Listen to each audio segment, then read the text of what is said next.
مصداق نصرت به قلم یکیش مرحوم علامه امینی رضوان الله علیه.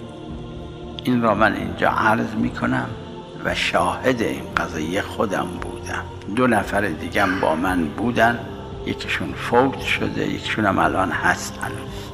در سال 81 قمری، یعنی 54 سال قبل، به زیارت حضرت زینب و حضرت رقیه سلام الله علیهما مشرف شده بودم. یک کتابخانه‌ای بود که میگفتن 11,000 نسخه خطی داره و شاید 3,000 یا بیش از 3,000ش منحصر به فرده.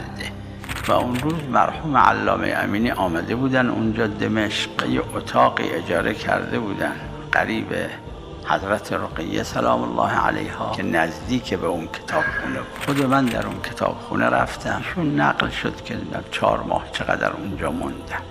اون مدیر کتابخونه برای ما 3 نفر نقل کرد این را. این علامه امینی اجازه گرفته از مسئولین کتابخونه و کلید غرفه کتابخونه را به دست داره ایشون و کلید در ورودی کتابخونه. ایشون میاد وارد میشه، گاهی کتابخونه هم باز نیست و میره غرفه کتابها و اونجا مشغول بررسی این کتب مخطوطه است که در اختیار ایشون نبوده ندیده برای تکمیل کتاب القدیر. اون مدیر کتابخونه گفت که ایشون در 24 ساعت 18 ساعتش اینجاست و 6 ساعت فقط میره تو اون منزلی که یه اتاقی داره برای استراحت. و من هر وقت رفتم تو اون میگفت رفتم تو غرفه کتب برای اینکه برای بعضی که میخوان مطالعه کنن تو کتابخونه کتاب بیارم، ایشون را دیدم یا ایستاده داره تو کتابا میگرده یک کتابی رو پیدا کنه یا یک کتابی را برداشته باز کرده داره مطالعه میکنه یا تو یک اوراقی داره از اون کتاب یه چیزایی یادداشت میکنه.